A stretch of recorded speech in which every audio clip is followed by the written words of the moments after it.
session this afternoon, Engaging Student Activists at HBCUs and Collecting in a Digital World. So we'll be engaging with our speakers on those two areas, if you will, and more, lots more.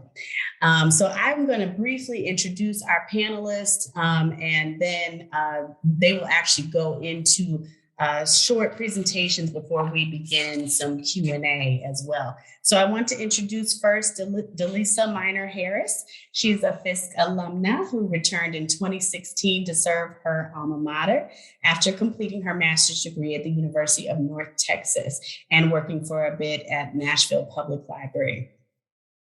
She has curated 5 exhibits at Fisk University, including Lord, I'm Out Here on Your Word, the Fisk Jubilee Singers, Singing from Spirit to Spirit. And she's written 2 articles published in the enlarged 2-volume set of the Encyclopedia of African American Business, ABC/CLIO.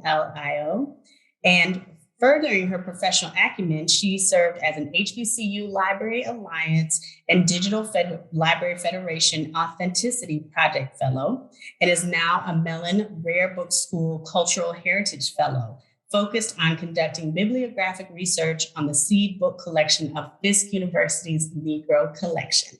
Welcome, Ms. Minor Harris. And next, I'll just introduce Dr. Lopez Matthews. He is the manager of the Digital Production Center and Digital Production Librarian for the Howard University Libraries and the Moreland Stingarn Research Center.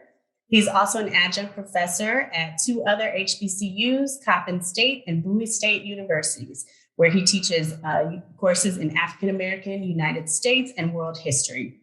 He's also a commissioner on the Maryland Commission on African American History and Culture, and a member of the board of directors of the Reginald F. Lewis Museum of Maryland African American History and Culture. He's published several articles and is the author of Howard University in the World Wars, Men and Women Serving the Nation.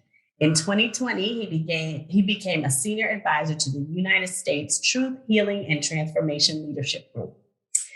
That is Dr. Lopez Matthews. And a lady that you all have become well acquainted with, Holly Smith. Holly Smith is the college archivist at Spelman College, and previously she served as African American Materials Specialist in the Special Collections Library at the University of North Carolina at Chapel Hill. She received her BA in History and Black Studies from the College of William and Mary, and her MA in History from Yale University, as well as an MS in Library and Information Science, with a concentration in archival management from Simmons College. She has served as chair of the Society of American Archivists Diversity Committee and co-chair of the Women's Collection Roundtable. She is the proud co-author of the article, This Black Woman's Work, Exploring Archival Projects that Embrace the Identity of the Miracle Worker, and author of the piece, Radical Love, Documenting Underrepresented Communities Using Principles of Radical Empathy. So you can see we have a dynamic panel today. And selfishly, I mean, I have touched all of these places. So this is just an honor to be with my colleagues who are working in spaces that are so dear to me. Spelman, Fisk, and Howard, all places where I work. So I'm just like, oh, this is perfect. So I love being with you all. Wish that we could be in person, but glad that we are safe and well. So let's begin with you, DeLisa, to just kick off a few remarks, and then we'll head to Lopez and then to Holly. Thank you. Thank you, Andrea, for that great introduction. And I just want to say thank you to Project Stand, Lael, Holly, and my colleague Lopez Matthews, my colleagues, for having me here today to speak to the fellows and participate in this virtual residency. I feel like I'm also a fellow. I'm learning so much from the first session. Amazing speakers. And so much that it gave me so much to think about and consider as someone who is really new to collecting and focusing on student activism in our archives. For a long time, Fisk has always been known for activism, especially in the 60s with the sit-ins. But the collections haven't always been there. And I think there have always been activity to try and boost those collections and bring more attention to those collections. But my goal now today in the role that I hold is to see that those silences don't happen again. And specifically, especially when it comes to our women activists, which I was so excited to hear more about from the speakers this morning, and who have inspired me further on this journey. I spent 5 years as special collections librarian here at Fisk University and have now moved into a new role as assistant director. And I feel that, thank you. And in this new role, while I'm not directly in the archives, I still hold a place and understanding that I have the power to give voice to what we collect, how we collect it, and how we share it. And so, a few of the points that I want to touch on today are restrictions and privacy. So we've been dealing with that a lot lately. First, let me say, as an HBCU archive, it's important to understand that for all HBCU archives, we're not the same. And we have our vast differences. Obviously, our institutions are different sizes, different ways we were founded, all of that. And so when you look at an HBCU archive, it's really a look individually. It's not necessarily as one. And so when I think about the points that we'll be focusing on today, like restrictions and privacy, I think one of the things I want everyone to understand or feel is that we can't have it one way. And it's one way is not going to fit everybody. It's not a one size fits all kind of policy or procedure. And I say that because the things that we are dealing with here at Fisk may not be the same for AUC Woodruff, may not be the same for Spelman or Howard. Maybe similar, but unique in our own ways. And so that's where I'm coming from today. There's so much more I want to say, but I want to give my other panelists time to give their opening remarks. And as we get into this conversation, I look forward to sharing more and just opening up more about my experiences and the current work I'm doing now. So.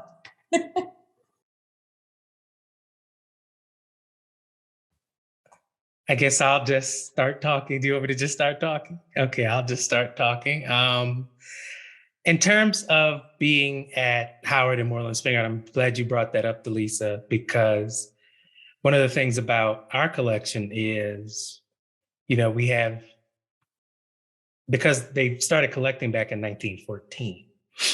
And so we have varying kinds of collections. They came in different ways. As a private institution, we have different sort of issues that we have to deal with.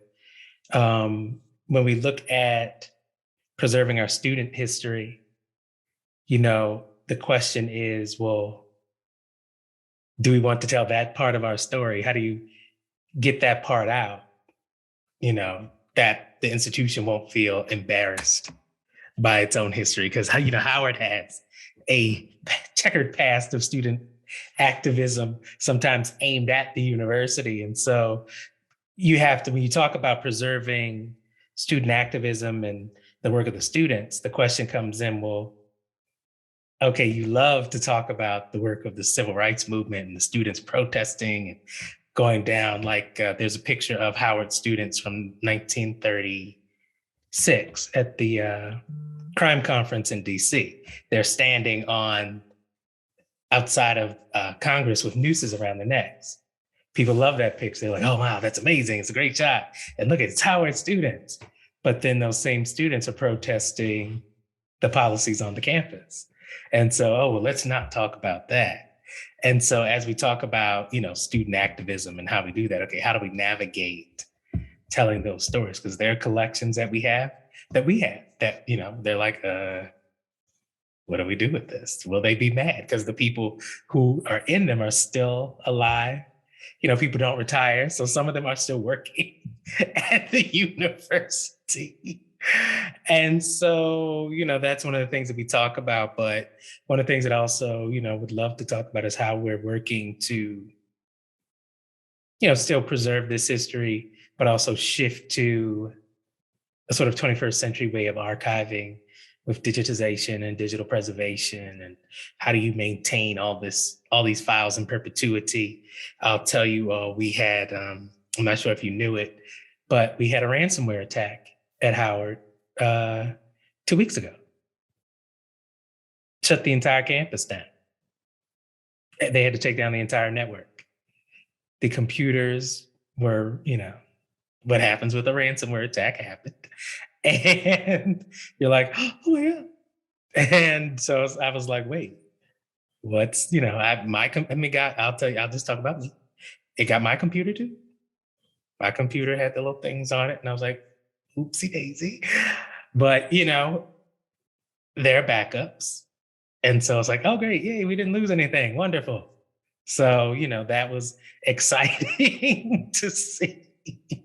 I'll tell you that much because, as we're moving into this digital world, I tell people, I always say the digital files are not as stable as the physical files. That I just always maintain, even though I'm a digital archivist. And so as we move forward, and hopefully as we talk about this, we can talk about how, our institutions can get support for doing this work, how we focus on sort of the digital preservation aspect of digitization and moving into the 21st century, and how do we preserve these files and make sure that we preserve it? Because I was looking see if I talked about everything on our little list here. And then as we talk about ethical documentation of student activists, how do you make sure that you're preserving their stories, but not placing them in harm's way? Because while we may be coming to it from a place of, yes, we want to document this history so it can be remembered, and so we can, preserve this story. Not everybody, a friend of mine made the statement, not all brown is down. And so not everybody is coming at it that way. They're like, oh, you have records of the students who participated in this. Let me see it so I can punish them.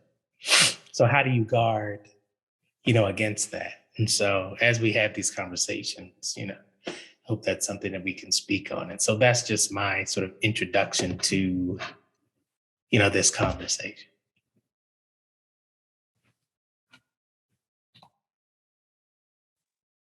And I'll just echo what my two wonderful colleagues, DeLisa and Lopez, were saying about, I think the challenges that we, can face at Spelman, but also the challenges and opportunities. The same thing, I think there's a veneration often, particularly looking at student activism from a very specific time, like the 60s, and venerating that activity external, but also not taking into account the pushback of the students against a lot of the restrictive policies, and a lot of the things going on campus is outlined, particularly in the work done by a lot of scholars, by the Foot Soldiers documentary that was done by Dr. Georgianne Thomas, forgive me. Thank you, Andrea. And then a edited volume of Howard Zinn's diary while he was here by Dr. Robert Cohen, who did significant research here.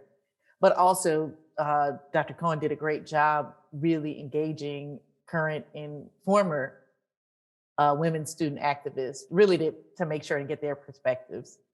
So I think that speaks to the importance, why it remains so significant to work collaboratively with current but former student activists, to be able to have rich, varied, complex stories. Again, like you said, it's not a one size fits all story. And again, thinking of one of the readings we shared for this week, a colleague of ours, Dr. Richard Benson, wrote an article about the protest that my colleague, Dr. Kumba, earlier in 1976, where the Spelman students locked the Board of Trustees in because they had failed to elect a woman president after all this time. That often does not get talked about. In fact, it was a couple of years ago where an alumna from around that class period where he came was very upset. She didn't want to be associated with the rabble rousers of the class and wanted to say, well, not everybody felt that way. And I, just thought that was interesting. But the fact that a lot of students don't really know about that, and, amazingly, no students were expelled, and there were faculty that helped in that. And so what does that say? But anyway, just getting to what everybody has said there about the complexity, the richness of these stories, the importance of it being a collaborative relationship, especially working with current students. And again, thinking about mistrust and distrust and an extension of an arm. So really inviting those conversations broadly, and it being an ongoing, process. But I think, like you both said, the unique challenges that each institution can have and face. But I know one thing that I'm very grateful for all my colleagues on this call, and Lopez and DeLisa and I've had the pleasure of talking about, is the strength of HBCU archives and archivists and our collaborative nature. And that we often talk about, unfortunately, we're often talked about in a deficit way, as if we're lacking, and we know why we're lacking in resources, but we're not lacking in expertise and the initiative, the love and the drive as well. So I think that's just really important to, talk about. And again, extending appreciation for Project Stand, and Mellon as well, for, I feel like, consistently being able to support projects, but allowing HBCU archives to do what we need to do.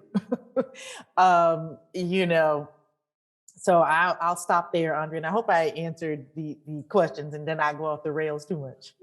Oh, no, this is wonderful. And I'm so glad that we, have begun this conversation about the diversity within HBCUs, and also about kind of the conservative aspect of HBCU institutions. And I think that's something that is not always spoken about publicly. It's actually a strong interest of mine, and I'd like to write on this. So Lopez, I'm glad you said this. I have to call you. Maybe we can write about this together. But it's so easy for us to champion the 60s and the 30s, activists, but what about the ones now? And what about the ones that are, like you said, having charges against the campuses? We, I think, as archivists are, responsive and responsible about collecting, but, like you said, our institutions sometimes, that's drama. And even we are also collecting the presidential records. And so, what's the conversation there? So, I want you all to speak to some of these things because student activism is at the center of this residency. If you all could just kind of go around, I'll start with you, DeLisa. Share your experiences engaging with student activists as content creators. Have you had some successful interactions? Have you had any challenges in terms of working with student activists in terms of, donations or just, engagement with the archives? Yeah, so recently in 2019, I engaged with, he's now an alum of the university, but Justin Jones, who's been a frontline activist, especially in 2020, in Tennessee and Nashville. And I noticed that people were talking around him, but nobody was talking to him about his work, not only with other Fisk students, but his work just with people in the Jefferson Street area, North Nashville, South Nashville, and just across the state of Tennessee and his involvement with, the progressive movement here. And so I engaged him. Of course, I knew him as a student. And so he was, very responsive, and he, was willing to share what he had. And he actually was what we call one of our library students. So he was familiar with the archives and understood the purposes and what we do in collecting the Fisk story and the HBCU story and preserving it. So that was my first initial interaction with student activists. And he really opened the door for me to meet other students. Sometimes I feel as in the library on my campus, we can sometimes be in a bubble and not necessarily connect with what's happening on the campus. And so I, from that, got involved as a student advisor for an organization, and began to really engage with students more. And it really lit something in me that I was just like motivated now that, and I thought back to the moments, the silences of, Diane Nash and John Lewis and their fellow students at Fisk in the 60s, and nobody really collecting anything or talking to them or saying, hey, have you thought about how the importance of your work? And I wanted to be that for the students today. And so, that was my experience. I will say, I think setbacks is really kind of not, I'm not the type of person to, I feel, invade your space, your privacy without your permission. But I've noticed that other colleagues try to engage in that work, and they do it in a way that's overbearing and maybe borderline inappropriate. And so I have some students who are kind of like, I don't know if I want to talk about this or, engage. And I respect that. So I think it's relationship building is key. And it's not just about, I want your stuff or, I want to document you. It's about really engaging and being someone who's a true ally, just like, and also I to Holly's point, she mentioned something that I thought was very, something that I've been thinking more about is also collecting on the other side of that. So students who maybe are in that class of activists, or they're known for activism, but they're not necessarily a part of it. And they're like, I don't necessarily agree. And I think that's something that we're missing too, is that other side, the other feeling that maybe other students have. Like, that's something that also is kind of like, maybe I should consider that. And then I would say, of course, conservative administrations exist at HBCU. So, how far can you go, or what is your limit before someone gets word and it becomes something else? Or it's engaged by the university for a picture opt or a social media opt or PR moment. And so, I'm really cautious about that and thinking about that because, we're in a day and age where people are interested in a quick moment or a popular thing, or clickbait as they call it. But I'm not here for a moment. This is not, just for clickbait. This is for long lasting history, for the historical record, and just continuing to tell the story of our HBCU students, and supporting African American history and culture. And so, that's where I'm coming from. Yeah, thank you.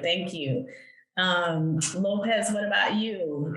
Do you have some experiences with student activists that you can comment on at Howard? Sure. Or even at your other institutions where you're a professor even? You know, I'm glad you mentioned that, because I will say one of the things that, Howard has Moreland and, that's that, but Coppin, like I teach at Coppin State University. Most people don't know where that is or what that is. Some people even call it Coppin, and it's like, no, it's Coppin. And it's a small HBCU in Baltimore, in the middle of one of the roughest neighborhoods in Baltimore, where I grew up at.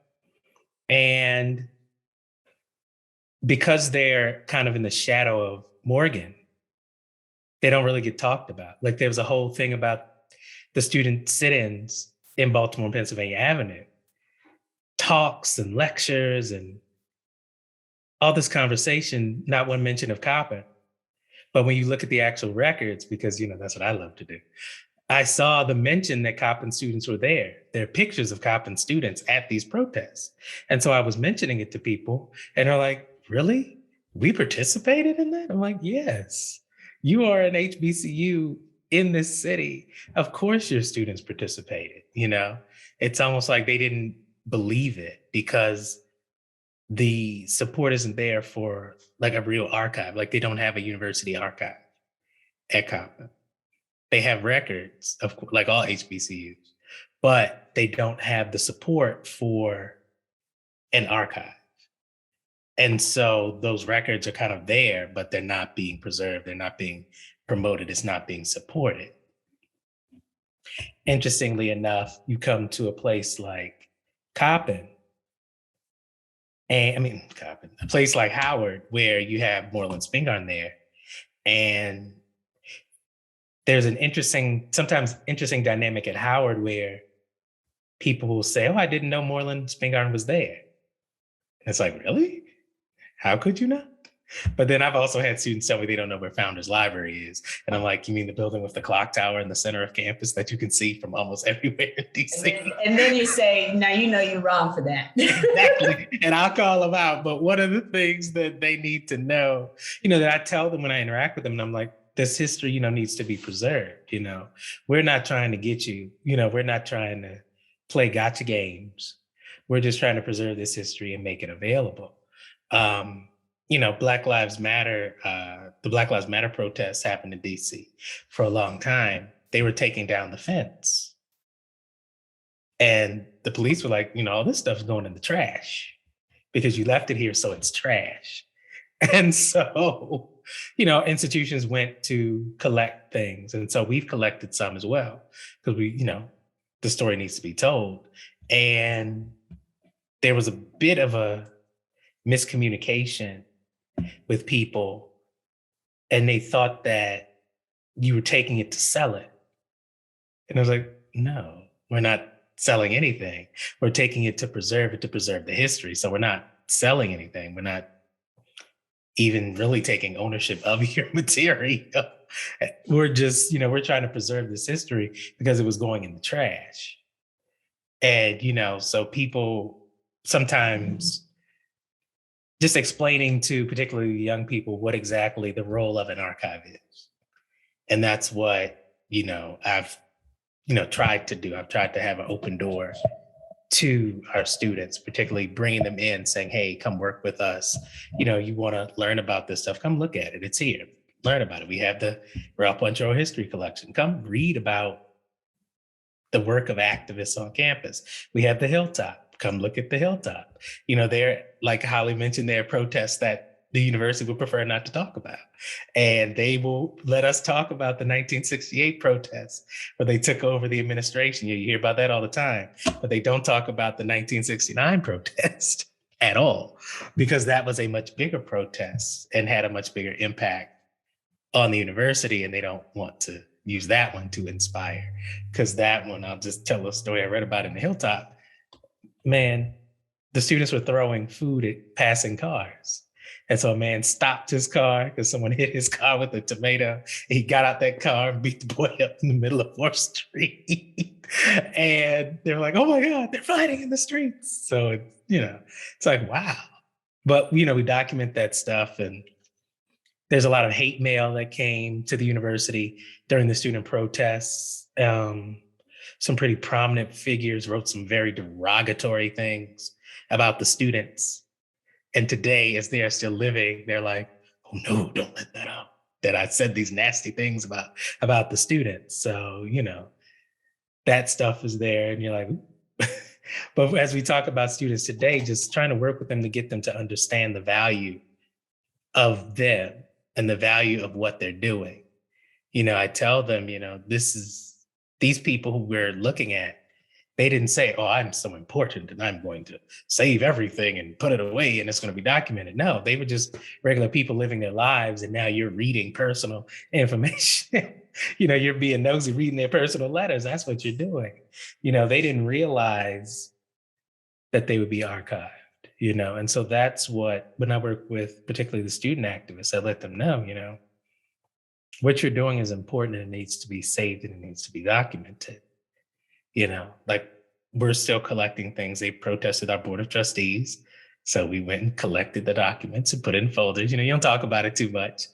You know, you let a little distance come in and then people can know it's there. You know, you just kind of leave it there on the shelf for a while. And then 20 years later, be like, you know, we got this box on the shelf.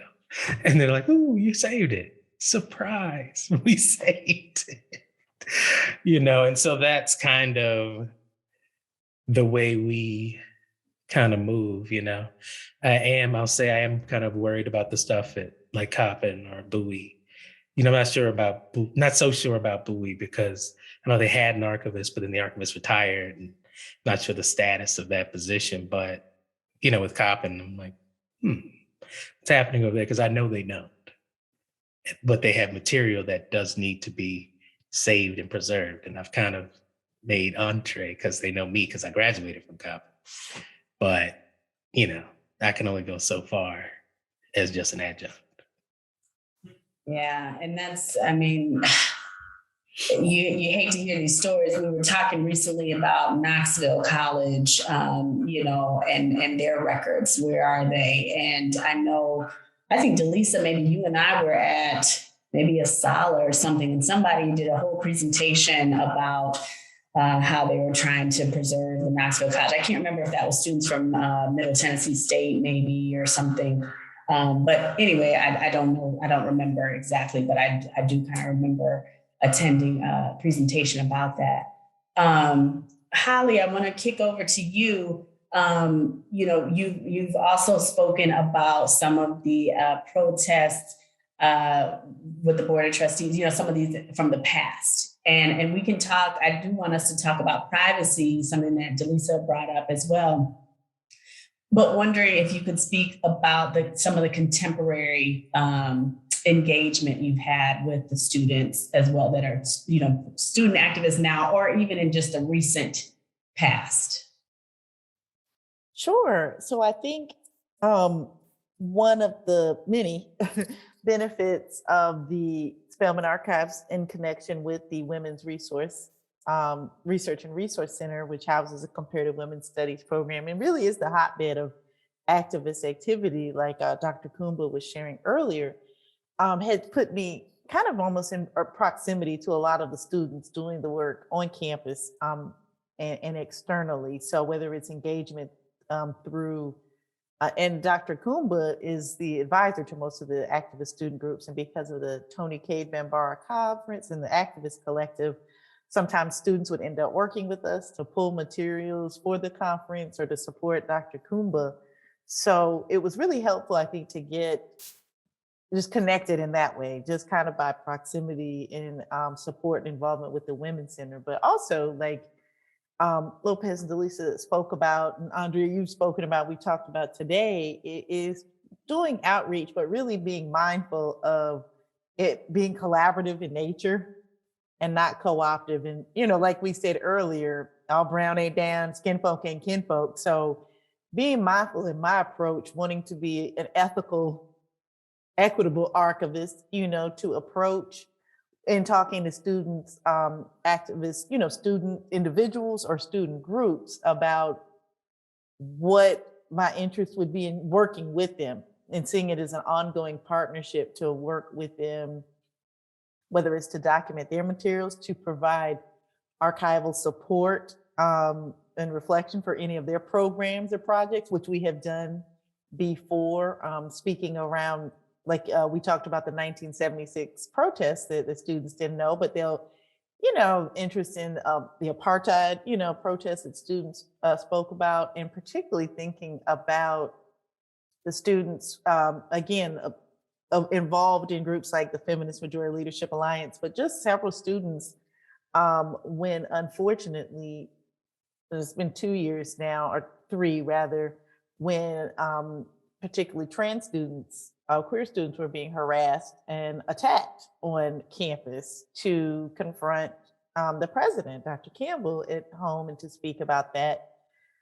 And I was able to, because I had a relationship with several of the students, asked them, was it okay to take some of the posters they created or some of the signs? And I think, like you said, getting back to the idea around, privacy and, just anecdotally, we don't have digital collections right now that we are putting up online centering around student activism for that reason, around wanting to make sure you can do things in an ethical way, that it's not a surprise that a student might see their face, on a random website or exhibit that, we in the archives might think of, oh, that's really cool or neat. But I think Lael spoke about that yesterday, not taking into consideration the harm or damage or the surveillance that can be used from those materials. So just making a personal choice not to do that right now, in lieu of even having the appropriate policies, procedures, and infrastructure, but really talking to the students. And I think one of the most refreshing things is the students get it, they know and understand. But what has particularly been rewarding for me, just as an archivist, but wanting to support them, is they see the connections and they're excited, and breaking down just the idea of what archives are for. They're not just, they're very active and they're constructed, and it's a communal activity. It's not just a mausoleum for the dead, records of dead white men, rich white men, rich British white men. But in all seriousness, how we talk about memory work a lot, but I like that word because I think that does really link and connect us. And so that's one thing, thankfully, I've been able to work with Students for Justice in Palestine. But again, the individual students, like DeLisa was mentioning, who are doing work on and off campus independently, but thankfully trust me and trust Dr. K in the process enough to either want to provide things to Spelman or seek out expertise or my thoughts or opinions and other memory workers on what they should do broadly, if that makes sense. And me being honest and open about, what we have the capacity to do, what we're able to do, if I think it might be more appropriate for another repository, or if I can help support them in any other efforts that might be independent of an institution. So, and I think really moving forward, these kind of conversations are helpful for me to, again, think about what do we want to do in engagement with born digital material, and wanting to, be able to ethically share the stories and connect with the students, but do it in a way that does not perpetrate further harm, like we've talked about. Thank you. You're leading me right into kind of my next kind of set of questions or discussion for us. Interested in your thoughts about the complexities that exist in archiving digital content, but also related to that privacy issue. And if you care to answer this and talk more about privacy than digital content, that's okay. But just wanted to kind of balance those because, again, as you mentioned about surveillance, and I'm so glad because I missed a little bit of yesterday afternoon. So I'm glad to hear, that you all spoke about that. And Lael mentioned that about surveillance is so important. Students are trying to get jobs. I mean, these students are starting their careers, once they leave these campuses. So how do we kind of, protect our content creators, our students, but also give some voice, some visuals, digital content to document those stories kind of in a contemporary fashion, because I think we have so long been, showcasing materials from the past, but so much emphasis is like, no, we need to collect them now as well. So Lopez, can I start with you on that? Okay. In terms of just looking at the born digital content, if it was public, then it can, that's what we can, put out there. I always take the stance of it's not considered history unless it's 30 years out. And so I'm not particularly a fan of putting things that are happening currently up, just because I think that you need distance for history and distance to really understand what's happening, but also understanding that that can happen, that it can get people into trouble, and you're not looking to besmirch anybody's reputation. You're not looking to hurt anyone's career. And so just sticking to, if it's out there in the public already, okay, we can put it out there. Like, we've had some questions about the Hilltop, which is our student newspaper. People will write, they'll say, I wrote this, an alum contacted us. I wrote this in the Hilltop 20 years ago. 20 years ago, what you wrote was okay. Today, it's not okay. And so, but we say, this is a historical document. And so we're not going to, censor the historical document. But what we would recommend is that you explain to, if anyone has a question, this was the time, it's a historical document, and this is how I have changed. Show how you changed. That was then. This is now. I mean, I saw an episode of In the Heat of the Night, highly offensive. And it's like, wait a minute, did he just use the R word to describe somebody? And, and it was in his Carol O'Connor's Southern accent. So, it was a real hard R too. And so you're like, but that was that day and that was that age. And so, that's the stance that we've taken. It was published in the newspaper. And while it's digital now and it's easier to find because you can do a search, you just need to let people know, that was that day, and that's what they were talking about at that time, because it is public. We're not the only place that has it. And so that's the benefit of, the distance. This is not you last year saying these horrible things, And I actually read what he wrote, and it was, whoa, dude, that was something. And I saw it, and I was like, yeah, I could see how you could have an issue with that, because it was pretty sexist in what he wrote. And it was like, yikes, fella, that's a little far. And so, I could see how it could be an issue, but then, this is a historical document. It's not like something that happened yesterday. And so that distance kind of gives you cover, gives you clarity. And so that's how I've kind of dealt with it.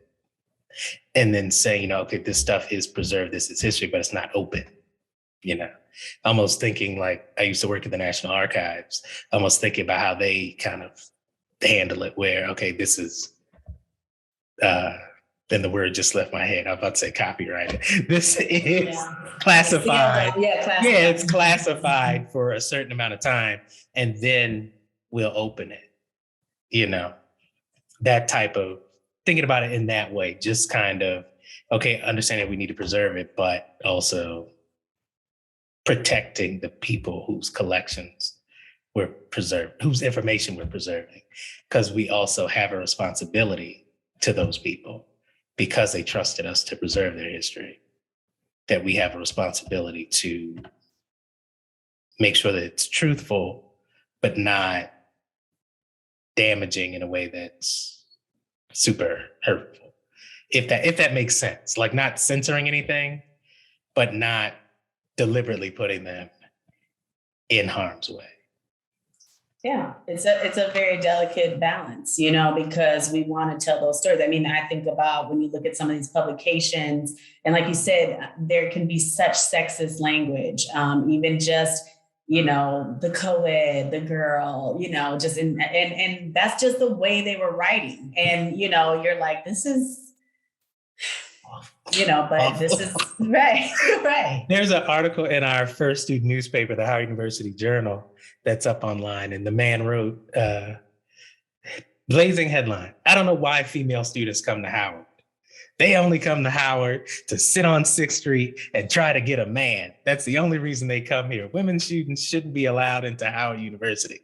And I'm like, really? Is this what we're writing and published? Yeah, and this is what we published in the student newspaper. So it's like, So DeLisa, what about you? You mentioned privacy initially. If you could speak to some of the things that you've experienced in relationship to some of our students. Yeah, so I was thinking about something that I use sort of as a guide or look back into, and that's with Charles S. Johnson and his work with formerly enslaved people in the early 30s. He did interviews and published 2 books, God Struck Me Dead and Unwritten History of Slavery. And in the published interviews, he lists no names to the people who gave who were the interviewees. And I look at that and I think about how important that was.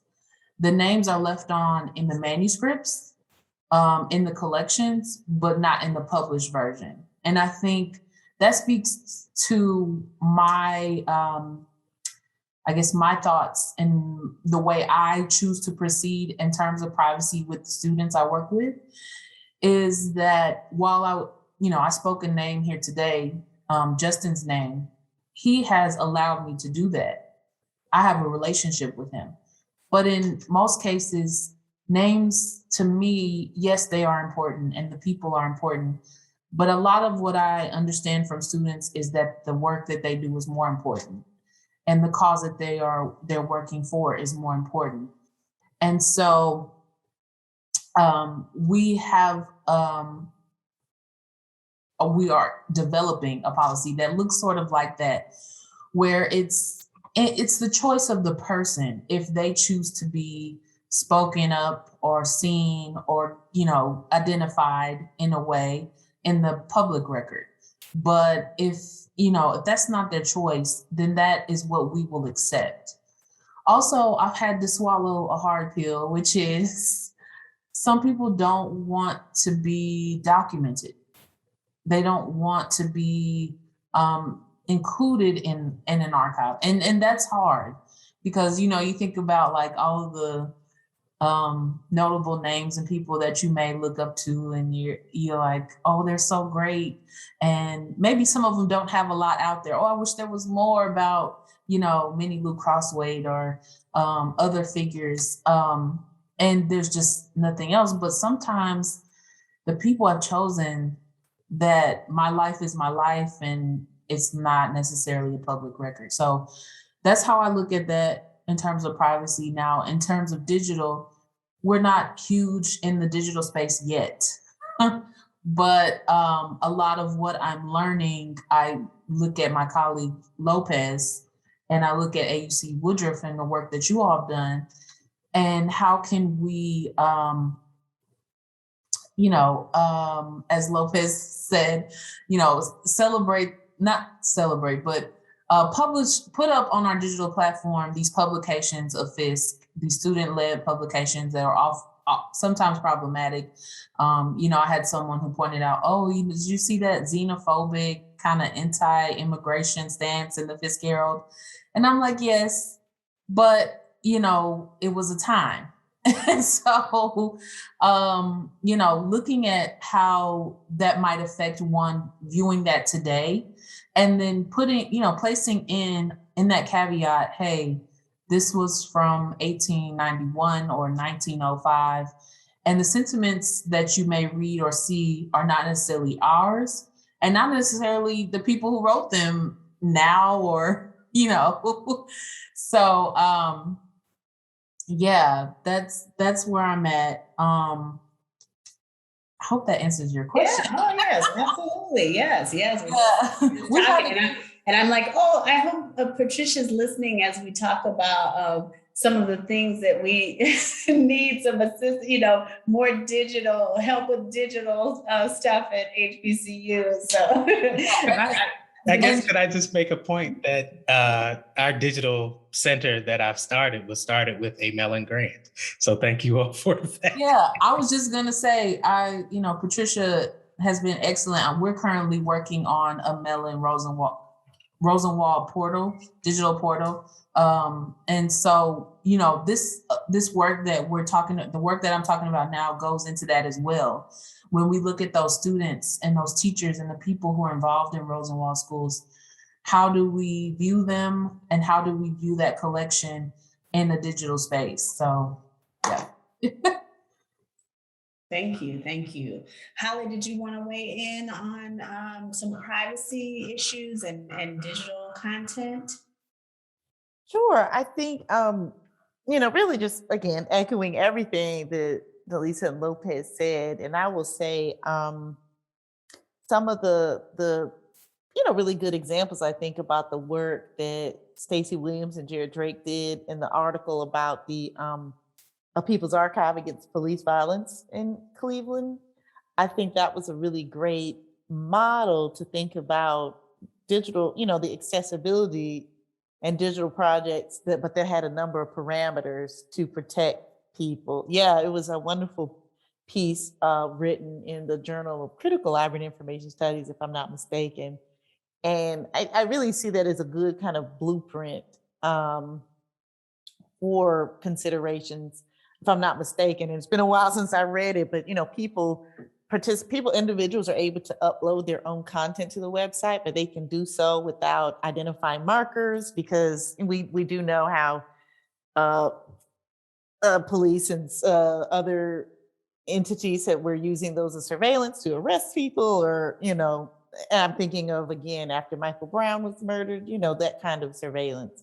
And also Doc Now and the work that Burgess and our other colleagues have really done around, I think there's some really great models that exist with our colleagues that can work.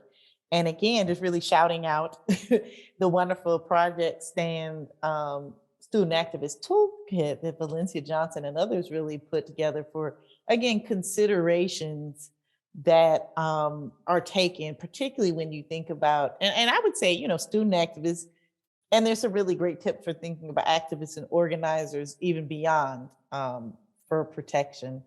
So I, think those are really good models and related, but it makes what you all are saying again about certain access to content and context is very interesting, because, it's Spelman, of course, it's a women's college, but you look back at some of those articles and things. I remember it was in a 1950s version of the student newspaper, and one of the comics, it was a man holding a woman by the arm in the cartoon. It said, "Say you love me," or something. I really feel like it said, "Say you love me or else," or "Say you love me" or something. And this is a cartoon in Spelman's. And I remember being stunned. I think Tiffany, who I see is doing this, Tiffany Atwater Lee, and I were preparing for a class. And when you see that, it was just, you wouldn't expect that. You see it, even thinking in 1950, but it was 1950 something. So I think that's where it is always helpful, to have the conversation, like you said, with anyone about, like you said, you're going to see, archives and history, as Lopez was saying earlier. I think, it's helpful to think about reflecting on something recent, but it's also helpful to think about things in context, and that things can be problematic and downright messy, and wrong. They really, that's a wrong thing to have, period. But to be able to, I think, like you said, to be able to have the conversations, contemporarily. But I think, like you said, sometimes there's this rush to idea that putting things online is access and it's freedom, but not at the risk of individuals or communities and safety. So I think exactly like we've all just said, there's still ways to engage contemporary conversation without just a rush to just put, material, particularly thinking of photographs or statements that can be used to identify people. There's still ways to have those conversations. And I think we've all, gotten back around to them. Is the way to do that is to have inclusive, collaborative conversations. Thank you so much, Holly. We're getting ready to come on a break, and then we're going to come back and answer some questions. We already have some questions in the Q&A box. Thank you. Please add any other questions you all might have. I just wanted to say this made me think about, us as archivists, even, putting on those date restrictions. These collections will be opened in 20 years or 30 years.